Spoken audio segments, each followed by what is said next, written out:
Hey folks, it's Nate. Thanks for joining me at the art table again today.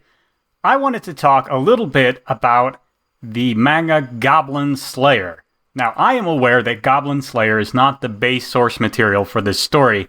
It's actually based on a series of light novels, which are a kind of light-hearted, short, essentially novella, but specifically a novella aimed at casual audiences that exist in Japan.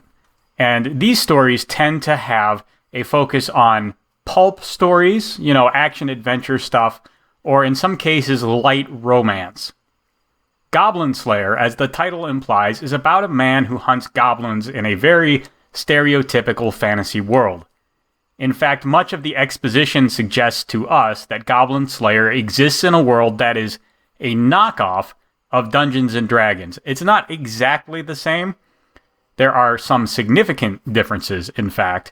However, it has the same basic fantasy feel to it. Characters have rough class archetypes they fall into. And I think the strongest indication of this is the fact that people are referred to by titles, not by names. Goblin Slayer doesn't have a name. None of his friends have names. None of the other characters he meets really have names. They have roles they play in the world. That's very much the way you tend to talk to your friends as you're playing an RPG with them. Very few people get so into character that they call each other by name. Rather, they tend to refer to each other by the game role they play. That's the healer, that's the cleric, that's the frontline fighter, that's the rogue, that's the scout, etc., etc., etc. You get the idea. And that's before we get to all the world elements that make it very clear that not only we are to think of this world as a tabletop role-playing game, but the characters do. They talk about rolls of the dice. They talk about the world having four corners and being a game board, and the quote-unquote gods moving everyone around as playing pieces. This could be a really bleak kind of a world and kind of metaphysic to dump the audience into, but Goblin Slayer plays it pretty tongue-in-cheek. We are meant to enjoy this wink and a nod to the way tabletop role-playing games work rather than analyze it seriously. But that's not to say that Goblin Slayer isn't a serious story. In fact, one of the purposes of the story is to reintroduce us to goblins as a very terrifying kind of creature that causes incredible amounts of damage to the countryside and to the people that encounter them. Goblin Slayer does what he does, not because there's glory and fame in it, although he has won a small measure of those things. He does it because his sister and family were killed by goblins. In particular, he watched them murder and rape his sister. Not necessarily in that order, but it's kind of implied that, it's mixed up quite a bit. And this has left the man very scarred. He is very traumatized by this, and he has made it his personal life calling to take a kind of revenge on the goblins by hunting them down and safeguarding other towns against them. His sole purpose in life is to eliminate goblins and the threat they pose to the people around him. We are introduced to the character as he is doing this task, and he happens across a group of rookie adventurers who are almost entirely wiped out by a group of goblins they were just unprepared for. While a member of this group does become a sidekick to Goblin Slayer and eventually a pretty competent Goblin Slayer in her own right, most of the party dies an ignoble death. It's really horrible to watch. One of the other members survives, but she is so traumatized by the experience she retires. Even if you've only heard of Goblin Slayer in passing, you've probably heard this part of the story because it was quite controversial when it first came out. Listen, no one likes the idea of women being assaulted in general. Rape is particularly heinous in the minds of most people. Using it as a story element has always been controversial, which is not to say it shouldn't be done. It should just be used carefully. Lots of people felt that Goblin Slayer did not put care or forethought into the way it addressed the story element.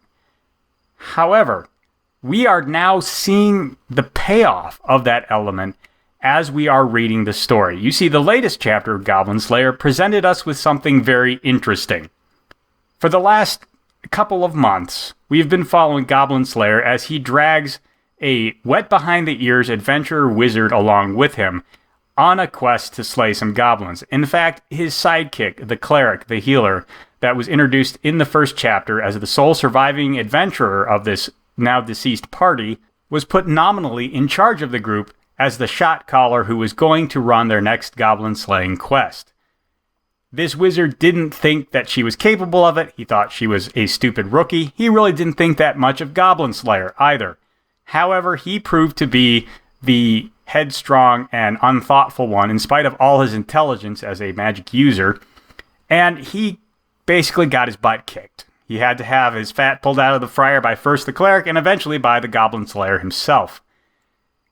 And that in and of itself would not be particularly noteworthy, except after the quest is over and the party is unwinding in the tavern afterwards, we find out that the mage and healer's party was his older sister, and she was assaulted and killed by, well, not killed by goblins, but she was definitely assaulted and poisoned to the point of death by goblins, and then Goblin Slayer himself took upon himself to deliver the final blow to put her out of her suffering.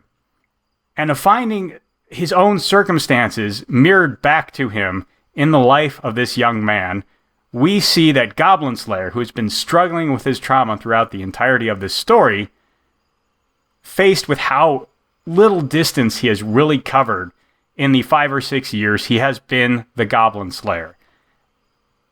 And this shows both his character growth, because we can acknowledge he is not the same wet behind the ears kid who watched his sister die, mute and unable to help her. But he is still not preventing these tragedies from happening to other people. And that takes a profound toll on him. It shows a couple of things, actually, back to back. It shows that he is capable of recognizing his shortcomings.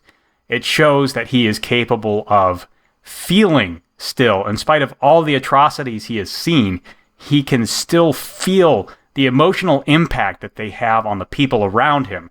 That's pretty significant, as he is often accused of being heartless and uncaring in the face of the violence and the devastation that goblins leave in their wake.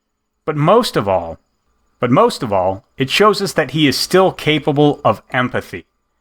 Goblin Slayer has literally closed himself off from the rest of the world. He lives most of his life in a suit of armor because he is still scared of being caught unawares, as he was on the day his village was destroyed by goblins.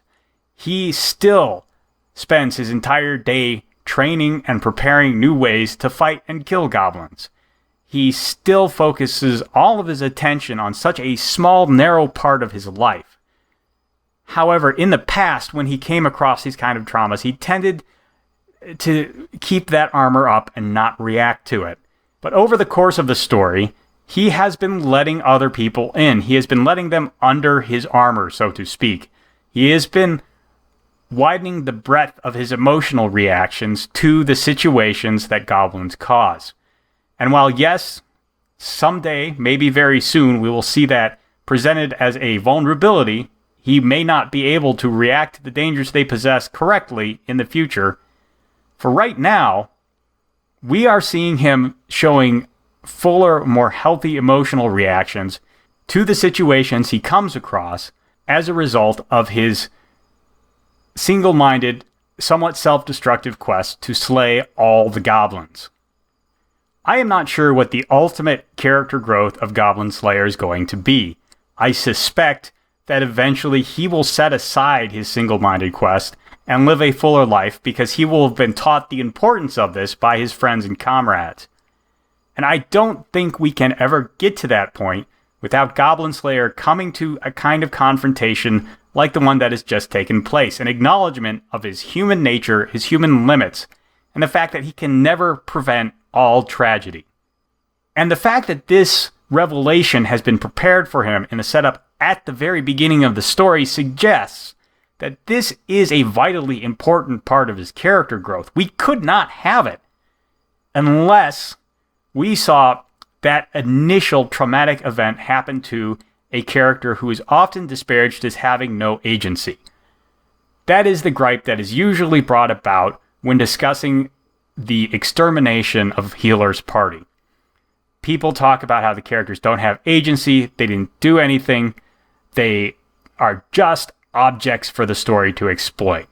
And that is not true. We are seeing the outcomes. We are seeing the influence that this mage is having on the present, even though she died years ago. Her influence on her family and her friends is still being felt to this day. And that is a sign not of good character writing, but of great character writing. A character who has died, her actions are still influencing and impacting characters in the narrative years later. That is realistic and well executed character writing. Yes, tragedy often robs a person of agency, of free will, of their desires and their hopes and their dreams. But a person who has lived a good life up until the moment tragedy strikes will see the ripples of their good actions continue to propagate through the world, even if they are not there anymore. And in showing us this, Goblin Slayer has actually achieved a feat of character writing, the likes of which many stories do not, and which it could not have accomplished without that initial moment of tragedy. Let it not be said that Goblin Slayer took agency from the characters in its first chapter. Those characters had their agency up until that point, and we will see the outcomes of that going forward, for good or for ill. That's great character writing. That's a lesson you can take and apply in your own writing and storytelling. Anyway, that's all I got for you today. There's a like button and subscribe button down below. You can use them as you see fit, and I will talk to you later.